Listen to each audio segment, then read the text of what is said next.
We chug vibrant green juices, sip celebrity-endorsed detox teas, munch on nothing but grapes or lemons for days, or dive into the latest trendy cleansers to feel healthier. Detoxing is a hot topic. It's a hopeful way to ease our concerns, believing we can flush out toxins from polluted air, unhealthy eating or drinking habits, and the many harmful substances lurking in our environment. Many of us jump into detoxes or cleanses without really knowing what toxins we're trying to get rid of to feel healthier. And so in this video, I'll share some insights to help you understand detoxing better so that you can approach it with more clarity by the end. So what exactly is detoxing? Well, at its core, detoxing means helping your body remove toxins, those harmful substances that build up in our bodies. Your body already has a detox system. Your liver, kidneys, skin, lungs, and gut all help process and remove waste.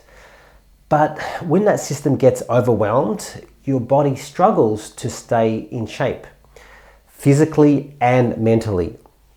Detoxing steps in because we're surrounded by toxins every day in our food, water, air, and even our skincare products, a problem that's grown since the Industrial Revolution and exploded in the 1950s with the rise of plastics. While you can cut back by eating clean, filtering water, and avoiding plastics, the truth is, unless you're completely off the grid, toxins are still getting into your body. So you need to both reduce exposure and help flush out what's already inside. Toxins can wreak havoc on your body if left unchecked, damaging enzymes, accelerating aging and disease, disrupting hormones and causing metabolic issues like increased weight gain and fatigue. They can impair nearly every organ and system, including the digestive tract, your liver and kidneys, which may become so overwhelmed that they struggle to detoxify effectively, making it nearly impossible to maintain good health. Our body often sends clear signals when it's struggling, though it's not always obvious. For instance, you might experience digestive issues, low mood, poor energy, disrupted sleep, unhealthy skin, stubborn weight loss, or just frequent illness. And these aren't just normal occurrences, they're warning signals that something's off. And so the most effective way to determine if your body is burdened with high levels of toxins is through a toxic panel test. This test identifies and measures potential health risks from common toxins, providing clarity on what's really causing issues and also helps to guide targeted detox strategies. It basically helps to pinpoint exactly which toxins you need to address. And a typical toxin panel test evaluates things like heavy metal testing, which is about looking at levels of toxic metals like mercury, lead, cadmium, and arsenic in your blood, urine, or hair. It also looks at environmental toxin testing, which is all about detecting exposure to chemicals such as organic compounds, pesticides, glyphosate being one of the most popular ones, and industrial pollutants like PFAS, BPA, and phthalates. Myotoxin testing identifies harmful substances produced by molds which can be present in homes, food, or other environments. Other toxins which are tested are biological agents and fungal biotoxins, including microorganisms like bacteria, viruses, fungi, and even parasites. And whether you choose to get tested is a personal decision. But the reality is that most people have some level of these toxins in their bodies. The question is how much. So if you are concerned about exposure from your environment, your diet, your occupation, or if you're experiencing unexplained symptoms like fatigue or headaches or digestive issues or cognitive problems, then testing is highly recommended. It's also advisable if you have risk factors such as mold exposure, if you live in a polluted area or have a family history of toxin-related illnesses, to get tested. And just be aware that testing may involve blood, urine, hair or stool analysis depending on the toxins being addressed. And your lab provider can help interpret the results, and if elevated toxin levels are found, you can create a plan to reduce your exposure and to detoxify effectively from these toxins. Since most of us have some level of toxins in our bodies, I want to share some effective ways to support detoxification. And by no means is this an exhaustive list, but it is a solid starting point for addressing common toxins. So some of the things you can try here are cilantro, otherwise known as coriander. And this green acts as a chelating agent, binding to heavy metals and helping remove them from tissues. You can pair it with chlorella, which is a nutrient-rich algae that binds to metals like arsenic in the digestive tract, aiding their elimination. Spirulina is also good and is packed with antioxidants, and spirulina supports cellular detox and binds to metals and strengthens the immune system. Also, modified citrus pectin also binds to lead, mercury and arsenic, absorbing toxins in the gut and facilitating their removal through urine. You also want to support glutathione, which is a powerful antioxidant produced in the liver, which binds to heavy metals for elimination. And you can boost its production with supplements like NAC and alpha lipoic acid, or take glutathione directly to enhance detoxification. Also, bentonite clay or activated charcoal can absorb toxins and metals in the gut, allowing them to be excreted through bowel movements. Another popular supplement is zeolite, which is a natural mineral that removes heavy metals and other toxins. And you really want to choose a high quality natural zeolite, as its effectiveness depends upon its pore size for proper toxin binding. And also anything else that will support the liver, like milk thistle, dandelion root or bile salts, which promote liver regeneration and bile flow and help metals exit the body via bile and stool, which is crucial for ongoing heavy metal detox. Additionally, you can promote detoxification through sweating, through regular physical activity, which I'm absolutely obsessed with, as it encourages sweat glands to excrete toxins like cadmium, arsenic, and mercury. And another way to sweat is to use an infrared sauna, which has been shown to eliminate heavy metals, including aluminium. Also, if you have amalgam fillings containing mercury or other harmful metals, I had plenty of those, but I got them all out. So consider having them safely removed by a holistic dentist to prevent further exposure. So these steps provide a strong foundation for detoxing heavy metals and supporting overall health. Next, detoxing from organic chemicals. Pesticides like glyphosate and industrial pollutants requires targeted strategies, as these fat-soluble toxins tend to accumulate in fat cells and tissues over time. So effective detoxification focuses on mobilizing these toxins and ensuring their safe excretion. Glyphosate, commonly found in pesticides like Roundup, is particularly widespread and likely present in non-organic foods. So to detoxify glyphosate, you can use things like humic and fulvic acids, which bind and neutralize glyphosate in the gut and bloodstream, aiding its removal. And since glyphosate mimics glycine in the body, supplementing with extra glycine can help displace and eliminate it. Also, certain probiotic strains degrade glyphosate and support gut health recovery after exposure.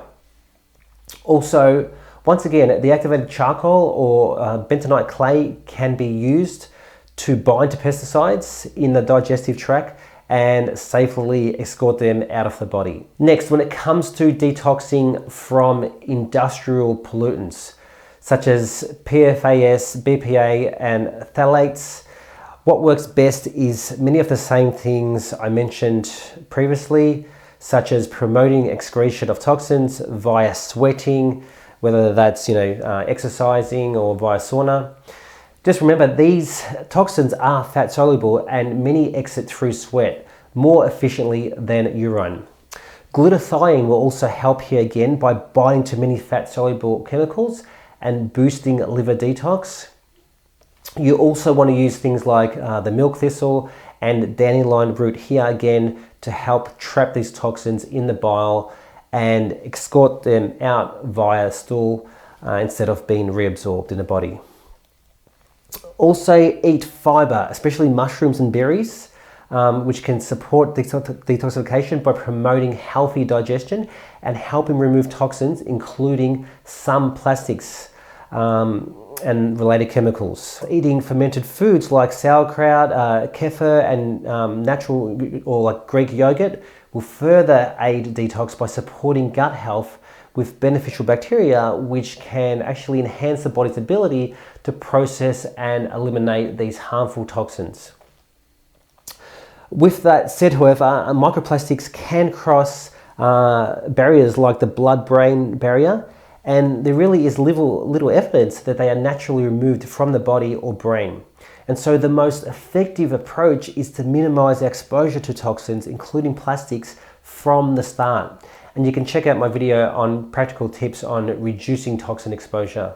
Now, when it comes to the best way to detox from myotoxins, or rather mold toxins, apart from removing exposure to the mold, you want to use binders like activated charcoal, bentonite clay, chlorella, or modified citrus pectin, which will trap myotoxins in the gut so that they can be eliminated instead of being reabsorbed. Also, supporting your liver with glutathione or its precursors like NAC and milk thistle is crucial, as it enhances your body's ability to neutralize and excrete myotoxins. Sweating is also effective here again, as many myotoxins leave the body through sweat. Also, incorporating antifungal foods like garlic, turmeric, ginger, and green tea can further support detoxification, and certain probiotics can help repair the gut lining and reduce recirculation of myotoxins. You also want to support your mitochondria, which myotoxins often damage, with things like CoQ10, magnesium, and B vitamins to restore your energy and resilience. And finally, to detox from parasites, you first need to repair your body. Start by supporting your liver and drainage pathways using bile salts, liver supportive herbs like milk thistle, and proper hydration. This ensures that once parasites are killed, your body can effectively eliminate the waste. Then use anti-parasitic herbs such as black walnut, wormwood, clove, mimosa, paprika, and papaya seeds. These help target the different life stages of parasites, from eggs to larvae to adults. And during this process, it's important to use binders like activated charcoal, zeolite, or bentonite clay to trap and remove the parasite toxins. Adding digestive enzymes or herbal bitters can help break down biofilms, which are the slimy protective shields that parasites use to hide. It's gross, I know. And because parasites have life cycles, doing 2 to 3 rounds of treatment, each lasting 2 to 4 weeks with breaks in between, is often necessary. As is orientating these cycles around the full moon too, if you want to get serious. Many protocols also pair antiparasitic treatments with antifungals like garlic or oregano oil, since parasites and fungi often coexist. So that that's something to consider too. If symptoms persist or you want targeted treatment, you can do functional stool testing like GI map to identify specific parasites such as blastocystis or flukes. Biofilm disruptors like serrapeptase, bromelain or apple cider vinegar can also improve the success of your detox protocol. Another toxin that affects almost everyone that usually isn't tested in a toxic panel test, which we should all be detoxing from, is fluoride. And that's because excessive fluoride can negatively impact the body in numerous ways. For example, it can weaken your bones, it can disrupt your thyroid function, which affects things like weight loss. It can accumulate in the pineal gland, which may impair your melatonin production and affect your sleep. So many people have problems with sleep. It can cause damage to your stomach lining and cause, just many other problems in your body in general. And while you can relatively quickly reduce the amount of fluoride circulating in your bloodstream, it takes much, much longer to reduce the overall fluoride levels in your body, because it stays in things like your teeth and your bones. And that's why prevention, in other words, reducing your fluoride intake, is just as important as active removal methods. Obviously, the best thing you can do is to use a fluoride water filter, both on your drinking water as well as the water you use to shower with. And to best remove fluoride from your body, you want to support detoxification with a high fiber diet, adequate hydration, and sauna use to promote sweating. You also want to make sure that you have enough iodine, which most of us are actually deficient in, as that can help prevent fluoride absorption. Think of eating things like seaweed, especially kelp, fish, eggs, and dairy products, as well as taking a good quality iodine supplement too. I actually like Lugol solution. You can put it on the skin so you can see how deficient you are. Also, calcium and magnesium are two minerals that can also help protect your body from fluoride as well, by making the fluoride less bioavailable to your body. And you can obtain these through leafy greens, nuts, and dairy products if you're not lactose intolerant. Also, activated charcoal can also help too, but always speak to a healthcare professional first, as activated charcoal can interfere with certain medications. If you're thinking this is all too much, too confusing, maybe you're feeling overwhelmed, then I want you to take a breath, take a step back, and I want to really go back to the basics of understanding what detoxing really means, because it's easy to get overwhelmed. So just remember that a detox usually refers to getting rid of toxins in the body, which are either made by the body itself or which come from external exposure. And organs such as the liver removes toxins from your body on its own. So all we're really doing here is supporting our body to do its job. And as you may have noticed, there is a lot of similar crossover when it comes to detoxing from some of the most common toxins in our environment, some of the most common nasty ones, in terms of how we should be supporting our body. And one of the most important things that you can do before you start any sort of detox is to make sure that you are pooping on a daily basis, which so many people don't, because this is the main way in which we excrete toxins through our poop and our pee. Obviously, drinking enough clean water each day to help flush your kidneys is important, but pooping daily is the best thing you can do not to let those toxins build up in your system and become even more toxic. And the best thing you can do to help you to stay regular is by taking magnesium combined with electrolytes. It's natural, it's safe. Fasting is also an important way to detox toxins. And this is because it stimulates autophagy, which is a natural cellular process that clears out damaged cells and proteins, essentially acting like a self-cleaning system for your entire body. Fasting also reduces the metabolic load on the liver, allowing it to function more efficiently in breaking down and eliminating any toxins. At the same time, it lowers inflammation and oxidative stress, both of which can interfere with the body's ability to detox. And that's really important. Additionally, during longer fasts, the body starts breaking down fat stores for energy. And since many toxins are stored in fat, this process helps release those toxins for removal. However, it is important to support the body's detox pathways like liver, kidneys, and lymph during fasting to make sure those mobilized toxins don't recirculate back and cause issues.